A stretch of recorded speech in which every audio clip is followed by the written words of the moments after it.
지난 7월 1일 첫 주에 요한계시록 오늘 9장 앞부분 11절까지를 설교하고 오늘 12절부터 설교하는데 거의 2달이 지났습니다. 그래서 오늘 설교를 이해하는 데 필요한 사실을 조금 말씀드리려고 합니다. 요한계시록에는 하나님께서 재앙을 내리시는 심판이 3가지가 나옵니다. 첫 번째는 인심판입니다. 이거는 제가 간단히 설명하면 이렇게 여기서는 책이지만 이렇게 도장 보이시나요? 네, 이렇게 해서 이것을 열 자격이 있는 사람만 여는 겁니다. 다른 사람이 열면 거기에 대한 심각한 처벌이 있는 거죠. 이런 거를 우리가 봉인이라고 합니다. 그러니까 이거 하나를 뗄 때마다 재앙이 나타나는 거죠. 이런 인심판. 둘째는 나팔심판. 마지막은 그릇, 대접. 둥그런 그릇, 대접심판입니다. 근데 이 3가지 심판은 서로 따로 떨어진 심판이 아니라 연결이 되어 있습니다. 간단히 설명하자면 각 심판은 7개씩 재앙으로 한 세트를 이룹니다.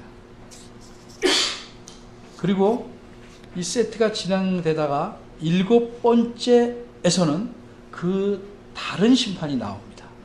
이게 무슨 뜻인지 예를 들겠습니다. 인심판을 말하면 첫째 인에서 6째 인을 뗄 때마다 하나씩 재앙이 나타나는데 7째 인을 떼니까 재앙이 나타나질 않고 나팔 심판을 내릴 7 천사가 등장합니다. 이렇게 연결이 됩니다. 그리고 또 나팔을 하나씩 부니까 재앙이 하나씩 임하는데 7번째 나팔을 불면 재앙이 임하지 않고 하늘에서 대접 심판을 내릴 7 천사가 나옵니다. 이렇게 연결되어 갑니다. 그런데 이 앞에 2 심판, 인심판과 나팔심판, 이 심판의 공통점은 첫째, 둘째, 셋째, 넷째는 간략하게 서술하는데 5번째, 6번째 거는 자세하게 서술하고 있다는 점입니다. 한 예를 들면 8장 6절에서 12절까지, 그러니까 7절 안에는 첫째 나팔에서 넷째 나팔까지 재앙 4개를 말합니다. 7절에서. 반면에 9장 전체 21절인데 여기서는 2가지 재앙만 말합니다. 5번째와 6번째 나팔 재앙을 말합니다. 그래서 5번째와 6번째를 길게 서술하고 있다. 이게 공통점입니다. 요한계시록 8장 13절을 보면 넘어갑니다. 요한계시록은 특별히 가만히 계시면 주무십니다. 그러니까 잘 따라오셔야 됩니다. 잘 따라서 정신 차리고 보셔야 됩니다. 제 목소리가 굉장히 부드러워서 그런지 설교 시작만 하면 주무시는데 정신 차리시고 8장 13절을 보면 독수리가 하늘을 날면서 이렇게 말했습니다. 땅에 사는 자들에게 화가 있으리니 새 천사들이 불어야 할 나팔 소리가 남아있음이로다. 무슨 뜻입니까? 3개의 화가 있는데 천사들이 나팔을 불 때마다 이제 5, 6, 7번째가 여기서 말하는 3개의 화라는 겁니다. 그런데 5번째 나팔을 불어서 재앙이 있은 다음에 9장 12절에서 뭐라고 그래요? 첫째 화는 지나갔다. 이렇게 말합니다. 그리고 보라, 아직도 이후에 화 2이 이를 것이다. 그러니까 6번째 나팔이 3번째 화 중에 2째 화에 해당하는 겁니다. 그럼 이 6번째 나팔 재앙을 기록한 본문의 내용을 잘 이해하려면 이제 제가 3가지 질문을 3가지 내용을 중심으로 오늘 본문을 살펴보려고 합니다. 4 천사의 정체와 임무. 그들은 누구고 무엇을 하는가? 2번째는 마병대 수와 그 역할. 마병대 수는 얼마고 역할은 무엇인가? 세 번째는 남은 자의 정체와 반응. 남은 자는 누구고 어떻게 반응했는가? 이런 질문을 이렇게 세 가지 질문을 중심으로 본문을 살펴보려고 합니다. 첫째입니다. 네 천사의 정체와 임무. 이 네 천사는 누구고 어떤 일을 하는가? 13절입니다. 여섯째 천사가 나팔을 불자 이 요한계시록을 기록한 사도 요한은 한 음성을 듣습니다. 이 음성이 어디서 나는가? 요한은 분명하게 말하기를 하나님 앞에 있는 금단, 즉 금 향단의 네 뿔에서 한 음성이 난다고 합니다. 제단이나 이 향단에는 요 끝에 이렇게 솟아오르는 부분이 있습니다. 네 구퉁이에 요거를 뿔이라고 표현합니다. 여기서 음성이 난다. 그런데 요한은 이 음성이 누구의 음성인지는 말하지 않습니다. 그래서 학자들은 몇 가지 의견을 제시합니다. 첫 번째로 요한계시록 8장 3절을 보면 이 금제단 곁에 금 향로를 가진 천사가 등장했습니다. 따라서 이 음성은 그 천사의 음성이라고 합니다. 두 번째 견해는 요한계시록 뒤에 14장 18절을 보면 불을 다스리는 천사가 제단에서 나옵니다. 따라서 이 음성은 바로 그 불을 다스리는 천사의 음성이라고 또 주장하기도 합니다. 요한계시록 16장 7절을 보면 제단 자체가 말하는 장면이 나옵니다. 그러기에 어떤 학자는 오늘 본문의 음성은 이 제단 자체가 말한 음성이다, 이렇게도 말합니다. 또 어떤 분은 이것은 심판의 재앙을 모두 주관하시는 어린 양의 음성이라고도 말합니다. 여러분은 이 네 가지, 크게 네 가지 중에서 누구의 음성이라고 생각하십니까? 손들어 보라고 하진 않겠습니다. 이처럼 각 주장은 나름대로 성경 구조를 갖고 말하고 있어서 일리가 있어 보입니다. 그러나 우리가 명심해야 될 것은 요한이 어디서 이 음성이 나는지는 말하지만 누구의 음성인지는 알려주지 않고 있다는 사실입니다. 이럴 경우에는 궁금하지만 묻어둬야 됩니다. 따라서 우리가 주목해야 할 것은 누구의 음성인지를 알려고 애쓰는 게 아니고 그 음성의 내용이 무엇이냐에 초점을 맞춰서 알아요. 그럼 이 음성이 말씀한 내용은 무엇인가? 14절입니다.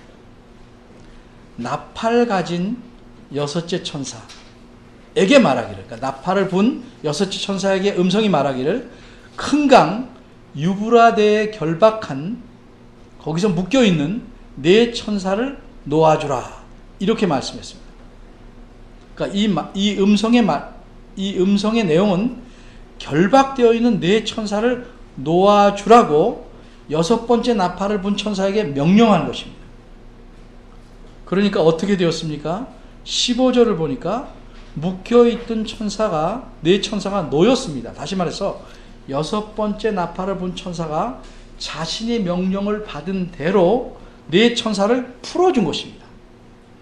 이처럼 천사가 명령을 받고 그대로 행한 것을 보니 그렇게 명령한 음성이 누구 혹은 무엇의 음성이든지 간에 그 내용을 볼 때 그것은 하나님의 명령을 전달하고 있다는 사실이 분명합니다.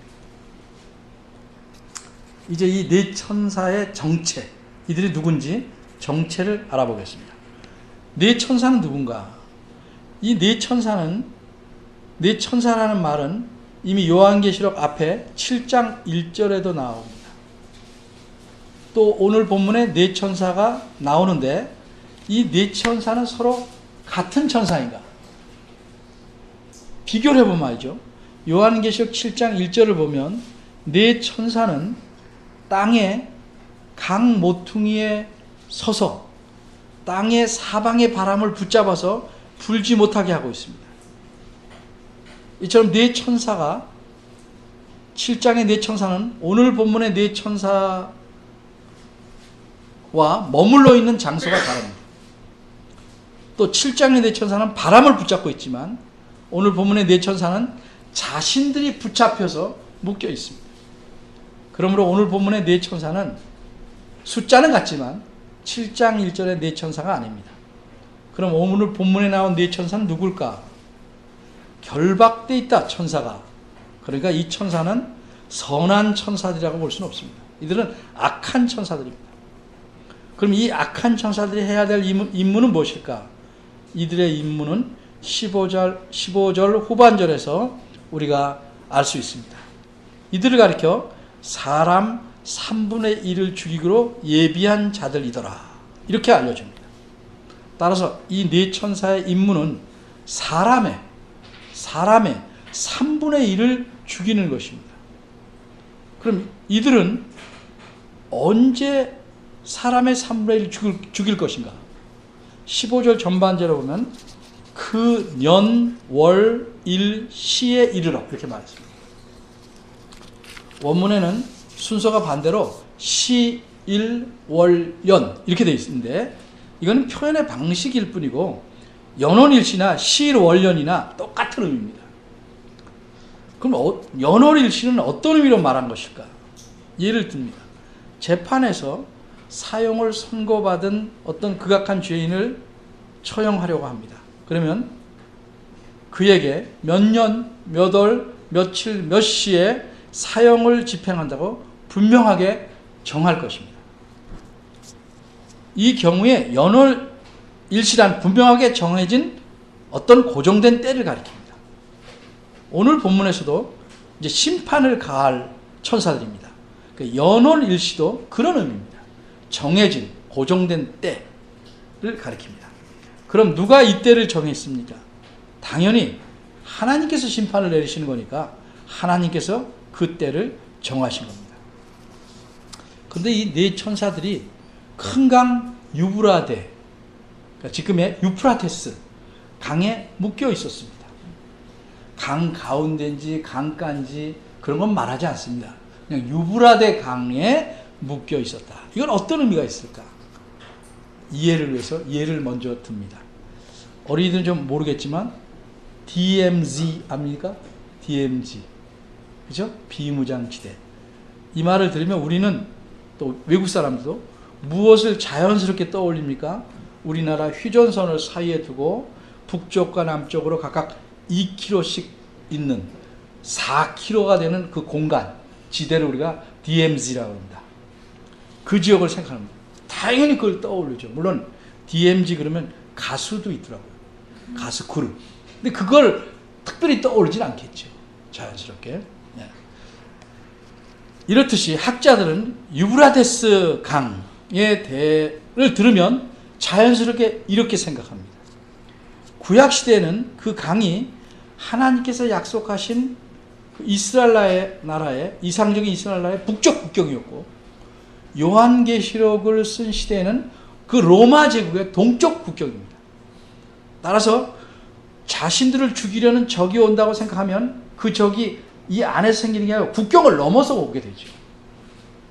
그래서 3분의 1을 죽이기 위해서 오는 자들이 죽는 사람의 입장에서 보면 국경을 넘어서 오는 적들입니다.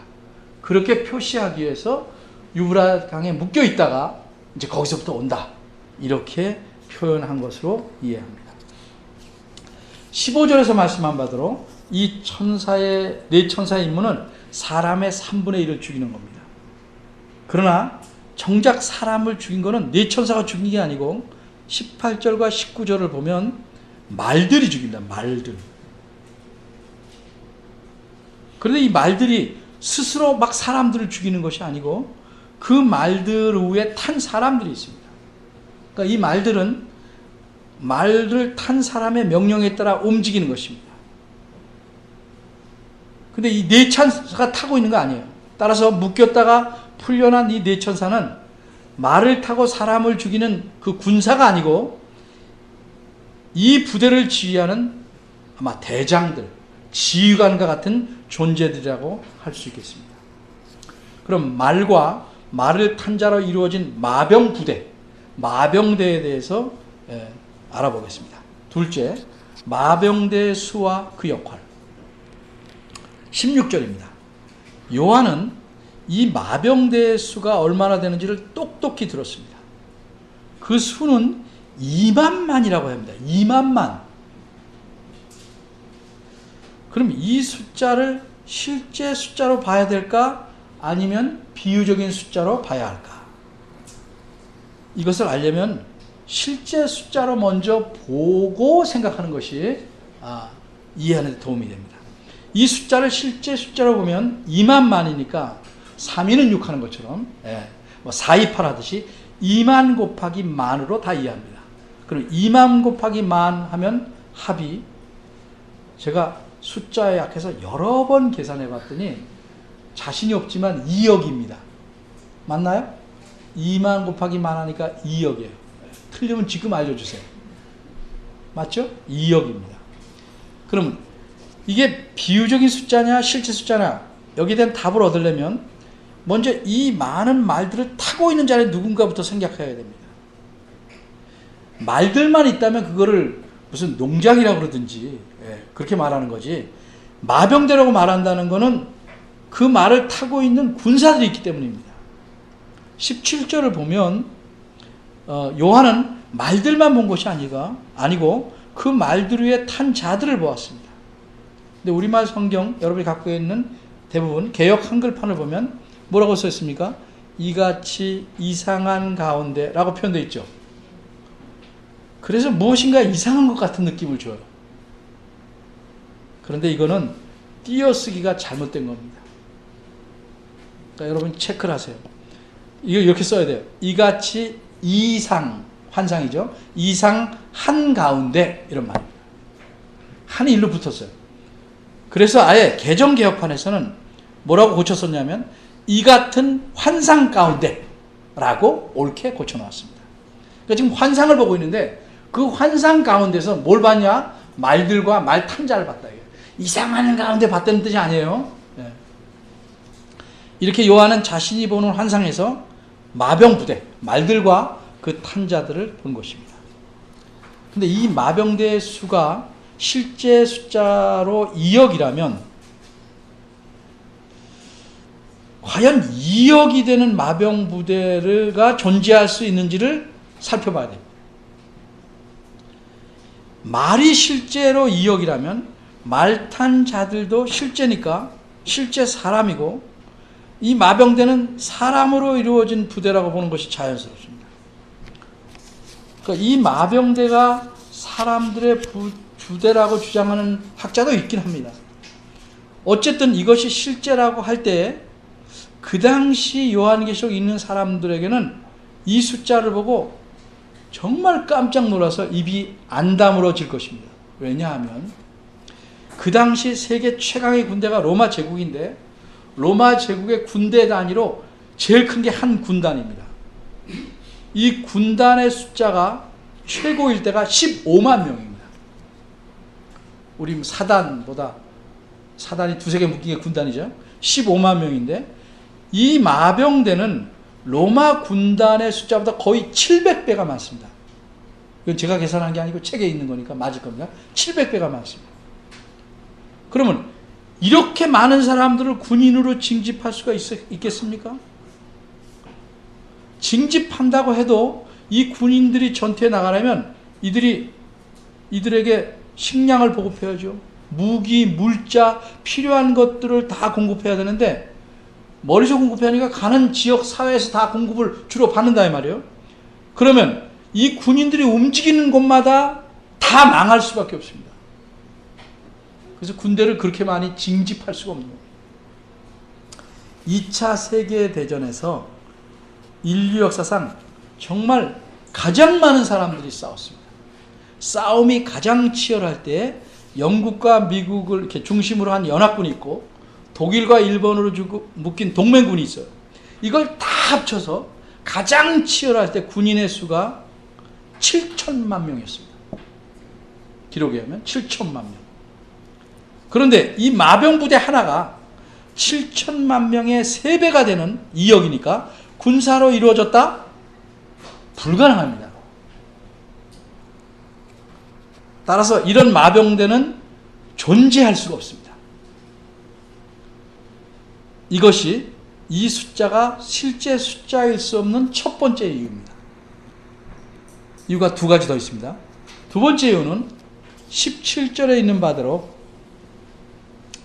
말들과 이 말탄 자들이 가슴을 보호하는 갑옷인 흉갑, 이 흉갑의 모양과 말들의 모양 때문입니다. 이 흉갑은 불빛과 자줏빛과 유황빛이 난다고 했습니다. 그렇게 만들면 되지. 이게 단순히 색깔이라면 세 가지 색깔을 섞어서 만들 수 있겠죠. 근데 이게 단순한 색깔이 아닙니다. 예를 먼저 들어봅니다. 막 불이 나서 확 흘러납니다. 어떤 사람이 저게 무슨 빛이야? 그럼 뭐라고 그래요? 실제 불이 났으니까 뭐라고 정확하게 대답하겠어요? 불빛이라고 말하죠. 따라서 불빛과 자줏빛과 유황빛이 난다는 건 실제로 불과 연기와 유황이 솟구치기에 나오는 빛을 가리킵니다. 그러니까 실제로 불이 나고 연기가 나고 유황이 솟는 그래서 그런 빛이 나는 흉갑이 있을 수 있어요? 그런 흉갑은 있을 수 없다. 흉갑은 가슴에 차는 이게 갑옷인데 거기서 어떻게 불이 나고 연기가 나오고 유황이 쏟아서 불빛과 자줏빛과 연기의 빛깔이에요. 유황빛을 내겠습니다. 상상 속에서는 가능한 겁니다. 게다가 말의 머리는 사자 머리 같고 그 입에서 불과 연기와 유황이 나오는 말 있을 수 없죠. 또 그 다음에 꼬리도 나오는 꼬리도. 꼬리는 뱀 같고 꼬리에 머리가 있어. 그런 말들이 있을 수 있을까요? 없죠. 셋째 이유는 이 말의 역할입니다. 18, 19절 계속 보면 말들은 입에서 불과 연기와 유황을 내뿜으며 사람을 죽입니다. 말꼬리는 방금 말씀대로 뱀 같고 꼬리에 또 머리가 있어서 금방 말씀드린 그런 말은 존재하지 않습니다. 따라서 2만만이라는 마병의 수는 2억을 가리키는 실제 숫자가 아니라 무수한 수를 가리키는 비유적인 수로 이해해야 옳은 것입니다. 이미 요한계시록 7장 4절 우리가 봤는데 하나님의 입맞은 사람의 수가 14만 4천이라고 해요. 그것을 7장 9절에서는 뭐라고 다시 표현하냐면 셀 수 없는 큰 물이라고 써요. 14만 4천을 가리켜 셀 수 없는 큰 물이라고 얘기했대요. 그러니까 14만 4천은 실제 수가 아니고 비유적인 수예요. 또 그 앞에 5장 11절에는 보좌와 생물과 장들을 둘러싼 허다한 천사들이 있는데요. 빼곡하게 그 수를 만만이요 천천이라고 표현했어요.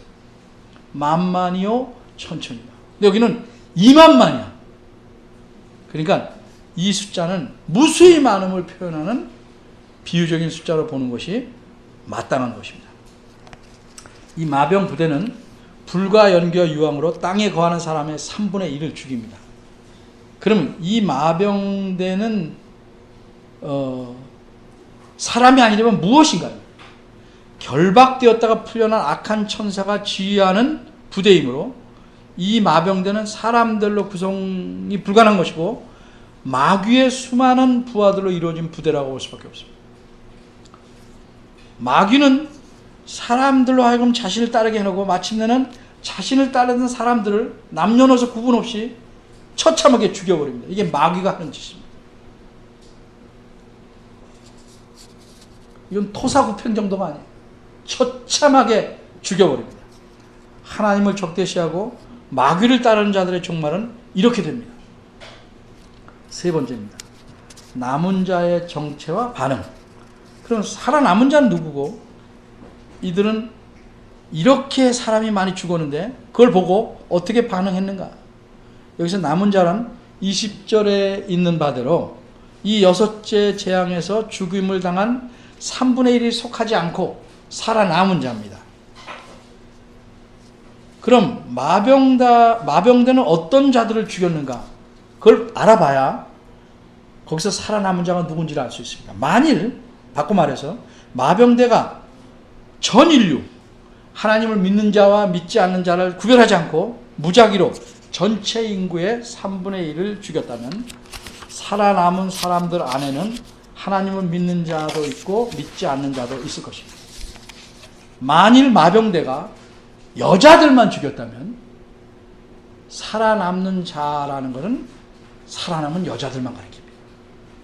그러니까 누굴 죽였는가를 봐야 살아남은 자가 누군지를 알 수 있습니다. 그런데 하나님을 믿는 자와 믿지 않는 자 전체를 모두 가리켜서 죽인 것 같지는 않습니다. 그럼 남은 자는 누굴까? 오늘 본문 15절과 18절을 보면 사람 3분의 1이라고 말하는데 이렇게 놓으니까 전체 사람처럼 보입니다. 근데 원문에 따르면 그 사람들의 3분의 1입니다. 그 사람들. 이미 앞에 나왔던 그 사람들. 그럼 그 사람들이 누군가? 이 대답을 정확히 알기 위해서 다시 요한계시록 8장 13절로 갑니다. 이 구절을 보면 독수리가 날아가면서 큰 소리로 외칩니다. 뭐라고 외칩니까? 직역하면 땅에 거하는 자들에게 화가 있으리로다. 새 천사가 불게 될 나팔 소리 때문이다. 이렇게 외칩니다. 우리말의 이외에도는 이건 괄호를 쳐서 없는 것으로 생각하는 게 더 원문에 가깝습니다. 그때까지 7 천사 중에 4 천사가 나팔을 불어서 땅과 바다와 강들에 각각 3분의 1이 파괴되었고 해달별의 3분의 1이 어두워졌습니다. 아직 나팔을 불어야 할 천사가 셋이 더 남아 있습니다. 그럼 이들이 나팔을 불면 땅에 거하는 자들에게 임할 재앙이 더욱 심하고 무서운 것이 될 것이기 때문에 특별히 화라고 말합니다. 근데 독수리는 누구에게 화가 있을 거라고? 땅에 거하는 자들에게. 이 말은 땅에 사는 모든 사람을 가리키는 것이 아닙니다. 이 말은 요한계시록에서는 항상 열 몇 번이 나오는데 항상 누굴 가리키냐면 이마에 하나님의 인을 맞지 아니한 사람들만 가리키는 표현입니다. 이 사람들 바꿔 말하면 요한계시록 13장 16절의 표현대로 자신의 오른손이나 이마에 하나님의 인이 아니고 짐승의 표를 가진 사람들. 이 세상엔 두 종류의 사람이 있습니다. 하나는 하나님의 인을 받은 사람들, 다른 하나는 짐승의 표를 가진 사람입니다. 5번째 나팔을 불면 황충이, 이게 메뚜기입니다. 큰 메뚜기가 전갈처럼 쏴서 해칠 사람들이 나오는데 오직 짐승의 표를 가진 사람들만 해칩니다. 왜? 4절에서 9장 4절에서 하나님께서 황충에게 하나님의 인을 맞은 사람은 해하지 못하도록 하셨기 때문입니다. 따라서 6번째 재앙에서 3분의 1이 죽은 것은 그 사람들의 3분의 1. 바꿔 말해서 하나님의 인을 받지 않은 사람들, 즉 하나님과 어린 양을 믿고 따르지 않는 사람들을 의미합니다. 그러니까 거기서 살아남은 사람도 누구냐? 하나님과 어린 양을 믿고 따르지 않는 사람들. 짐승의 표를 가진 사람들을 가리킵니다. 그런데 이 남은 자들은 어떤 반응을 보입니까?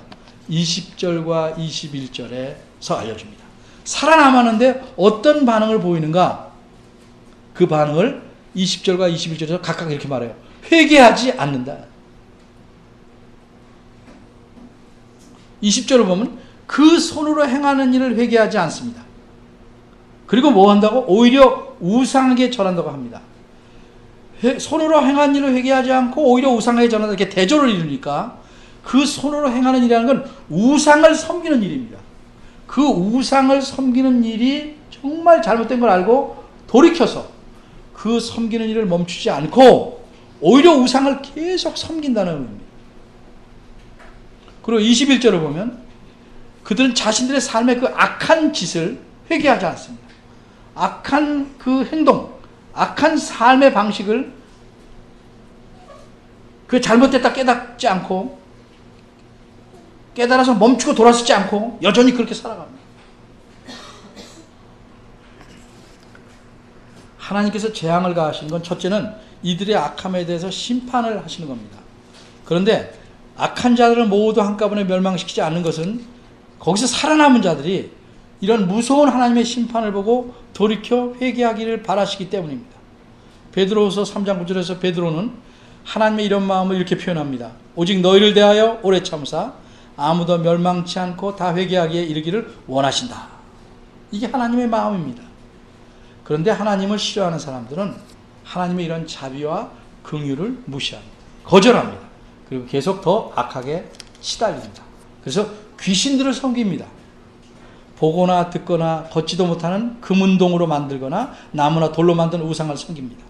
그래서 어떤 분은 이렇게 말했습니다. 일단 그 마음에 하나님을 향해 적대감을 가지면 사망이라는 채찍조차도 그 사람들을 회개에 이르게 할 수 없다.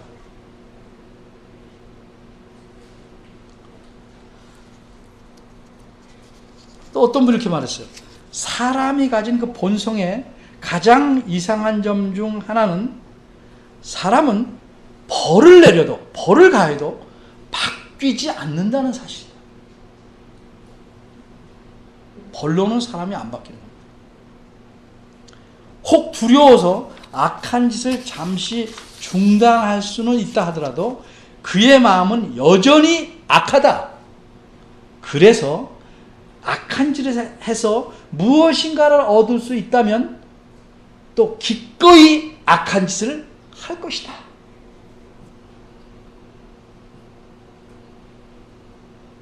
굉장히 예리하고 무서운 말씀입니다. 일찍이 시편 115편 4절에서 8절은 우상을 섬기는 자들에서 이렇게 말했습니다. 그들의 우상은 은과 금이요 사람의 수공물이라. 사람 만든 거라. 입이 있어도 말하지 못하고 눈이 있어도 보지 못하고 귀가 있어도 듣지 못하고 코가 있어도 냄새를 맡지 못하고 손이 있어도 만지지 못하며 발이 있어도 걷지 못하고 목구멍으로 소리를 못 낸다. 이게 말 못한다 말이죠.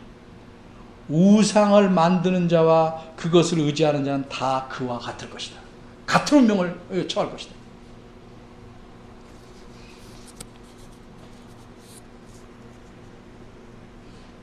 이처럼 인간의 죄악은 깊고 매우 치명적입니다. 우상을 섬긴다는 건 사실상 사탄을 섬기는 겁니다. 그런데 사탄을 섬기서 얻는 유익이 뭡니까? 유익은커녕 자신의 삶을 파괴시킬 뿐입니다. 왜냐하면 사탄은 자신의 부하, 악한 영들을 통해서 자신을 섬기는 자들을 결국 멸망시키기 때문입니다. 회개하고 새로운 삶을 찾으라고 하나님이 거듭 초청함에도 불구하고 죄악된 인간은 여전히 하나님과 그의 백성들에 대해서 적대적입니다. 그렇기 때문에 이런 사람들에 대한 하나님의 심판은 공의로운 것입니다. 오늘 본문에서 드러나는 하나님은 어떤 분이십니까? 하나님은 자신의 기쁘고 선하신 목적을 위해서 악을 심판하게도 하시는 분입니다.